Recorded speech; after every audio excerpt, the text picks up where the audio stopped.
les amis, bienvenue dans cette nouvelle vidéo. Du coup il y a un moment qu'on n'a pas fait de vidéo. En effet ça doit faire bien 2 semaines, 3 semaines peut-être même qu'on n'a pas fait de vidéo. Du coup j'explique le fait qu'on ne fait pas trop de vidéos, c'est que simplement on stagne, on est un peu au même endroit, parking camping-car, pas ouf, du béton, bref on n'a pas grand chose à raconter.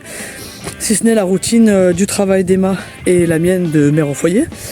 Donc du coup on a reçu encore un partenariat avec Alpower. Hop. Et j'ai reçu donc la nouvelle batterie qu'ils ont chez eux avec le panneau solaire ultra pliant qui fait 100 watts il me semble. Donc on va déballer ça ensemble et puis on va regarder ce que ça vaut.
Donc là j'ai installé le panneau solaire un peu comme je veux, sachant que là par exemple j'ai juste accroché là, il touche pas par terre, il est plutôt bien orienté au soleil.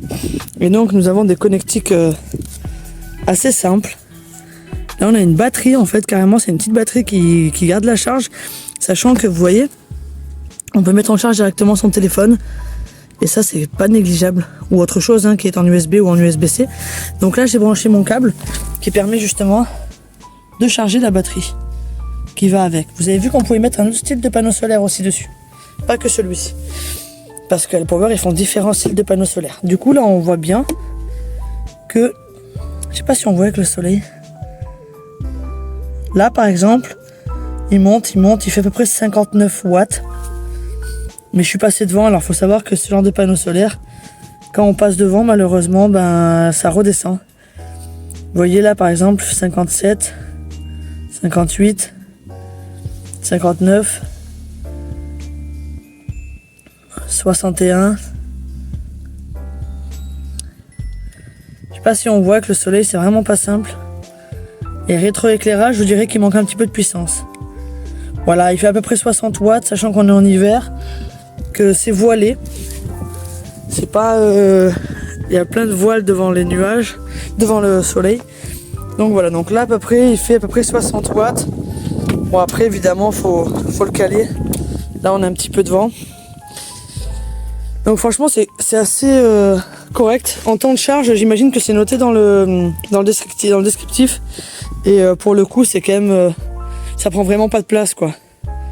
Une fois plié, ça prend autant de place que la batterie. Là pour vous donner l'ordre d'idée, moi je fais un 43. Bon, il est un peu plus petit que mon pied. Elle est un peu plus petite que mon pied à peu près. Elle est vraiment petite et compacte. Et ça c'est cool, on peut la foutre sous le siège, je veux dire ça prend pas de place. Donc franchement c'est quelque chose de... On va voir en combien de temps elle charge. Sachant que je fais que passer devant le panneau solaire, un peu exprès pour le stimuler. Donc là elle est à 50%. Je vais revenir dans à peu près une demi-heure pour voir combien ça prend en une demi-heure. Voilà. Sachant qu'il n'y a rien qui est branché dessus, elle est vraiment exclusivement en charge. Puis elle est jolie, elle est simple. Enfin voilà, à partir avec ma main, on voit vraiment la taille du gabarit, enfin le gabarit de la batterie. Voilà. Et ce câble, j'aimerais vraiment qu'on en parle parce que c'est vraiment quelque chose de pas mal du tout. Pour tous ceux qui ont connu des pannes de batterie en plein milieu de nulle part, qui ne peuvent pas redémarrer, et ben vous sortez votre petit panneau solaire, vous le branchez, vous mettez vos deux petites cosses sur la batterie. Ce qui est génial, c'est qu'ils ont mis un fusible de protection. Et ça, c'est quand même pas négligeable. Franchement, il lésine pas sur les détails sur cette marque. En termes de rapport qualité-prix, moi je trouve que c'est vraiment ce qu'il y a de mieux sur le marché pour le moment. Après, c'est vrai que j'ai travaillé que avec eux pour le moment.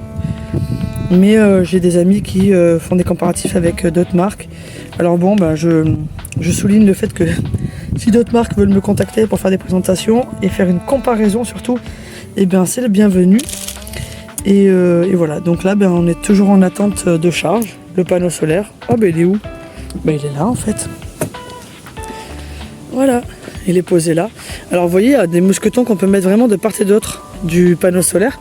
Ce qui veut dire que si je veux, je peux l'accrocher à ma porte directement là. Mettre ma batterie à l'intérieur derrière et puis là ça charge. Et puis hop, on enlève. Bon, sachant que moi j'ai pas particulièrement besoin, j'ai un énorme panneau solaire sur le toit du camion. Mais voilà, nous on va changer de van dans peu de temps, celui-ci est vendu quasiment. Donc on part sur un petit van ou un petit véhicule plutôt en camping, puisque ça sera plutôt du voyage en exception et pas tous les jours comme maintenant. Et bien pour le coup c'est franchement ce qu'il faut. Je veux dire, j'ai plein d'amis aussi qui voyagent en Kangoo et qui n'ont pas forcément de place ni envie de poser des panneaux solaires en solide sur les toits parce que ben on a peur des vols, c'est à hauteur de personne, les endommager aussi. Il y a des gens qui sont, il y a des gens malveillants. Du coup, c'est vrai que ça c'est vraiment un rapport pas mal du tout. En termes de prix, je vais regarder vite fait sur internet parce que il me semble qu'elle est pas beaucoup plus chère que la blanche, un peu plus chère que la blanche que j'ai présentée précédemment, donc la R600. Celle-ci c'est la 700 watts, donc elle est un peu plus grosse malgré qu'elle soit plus petite physiquement. Et moi je la trouve plus discrète aussi et peut-être moins cheap que la R600 que j'ai eue précédemment aussi en présentation par Alpower. Voilà. Je voulais également parler d'un détail que cette batterie offrait et pas la R600. C'est que celle-ci pour le coup elle offre une connexion Bluetooth, comme on peut le voir ici. Et en fait cette connexion Bluetooth marche avec l'application Alpower. Cette application elle permet vraiment de modifier les paramètres de cette batterie en termes de rendu en watts et d'entrée. Donc on peut vraiment modifier l'entrée-sortie en termes de kilowatts ou de watts tout court parce que c'est pas des kilowatts. Et pour le coup on peut vraiment voir exactement la consommation, le détail, combien tire un téléphone, combien tire exactement un ordinateur portable notamment, sachant que ça c'est vraiment pratique pour les gens qui travaillent en déplacement quand ils partent en week-end ou des trucs comme ça, pour la simple et bonne raison qu'on peut brancher les ordinateurs portables dessus. Il y a un convertisseur à ondes pur sinusoïdable, donc pour le coup c'est vraiment quelque chose qui permet de charger en toute sécurité les appareils un peu fragiles comme les ordinateurs portables. Voilà. Ou les enceintes JBL ou des trucs comme ça. Donc voilà. Tout à l'heure on a vu également cet équipement là. Du coup c'est pour le brancher sur secteur en 220, enfin 230 officiellement. Et pour le coup c'est aussi pratique. Donc là il y a vraiment un transformateur de tension qui permet de protéger la batterie que l'on charge. Et donc du coup en fait l'avantage c'est qu'on peut aussi, si on n'a pas envie de s'emmerder à sortir les panneaux solaires qu'on est déjà équipé sur notre camion, on peut le brancher directement sur nos prises en 220 et du coup ça chargera en même temps que ça charge nos batteries auxiliaires, ça chargera également la batterie portative. Et ce qui est pratique parce que la batterie portative, quand on part en rando ou en camping, en tente par exemple, la batterie, on est bien content de l'avoir pour charger les téléphones, regarder un film. Celle-ci, elle va quand même jusqu'à 700 watts hors crête, donc elle a jusqu'à 1200 watts de crête. Donc on peut même brancher un projecteur pour mater des films en extérieur, quoi. Ça c'est quand même pas négligeable.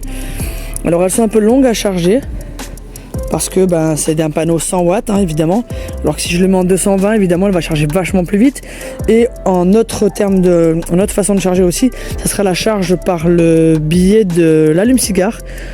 Par contre je le conseille exclusivement de le faire en roulant, parce que sinon en fait vous allez endommager la batterie initiale, parce que les allumes-cigares à l'avant du moteur, à l'avant du camion sont vraiment faites pour l'autoradio ou le charge de téléphone, mais c'est du 12 volts vraiment pour tirer léger, donc c'est vrai qu'il faut le faire vraiment en roulant, sinon on risque d'endommager la batterie de démarrage du véhicule, et ça c'est pas le même tarot par la suite.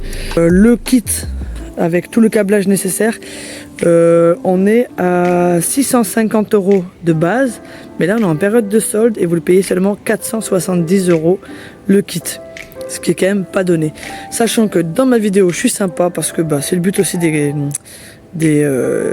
partenariats, c'est que je vais vous donner un code promo pour avoir 10 à 20% en plus. Et puis peut-être que si je suis sympa, je ferai gagner cette batterie en jeu concours la semaine prochaine. Donc je viens de vérifier en termes de charge. Là ça fait que 10 minutes que je laisse charger le panneau, qui est franchement pas tout à fait droit, donc il ne charge pas à 100%. On est en hiver, le soleil est un peu voilé, enfin, le ciel est par endroits un peu... En fait il est voilé autour du soleil, non, ça c'est étrange, mais pas ailleurs. Bref, et là en 10 minutes il a pris 2%. Donc on peut imaginer que en 1 heure on devrait prendre facile 20%. Je suis très mauvaise en calcul hein. Donc j'imagine que c'est une batterie avec le soleil d'hiver qui devrait se charger en 2 ou 3 heures. Voilà. Sachant qu'elle se charge sur secteur en 220 en 1h30.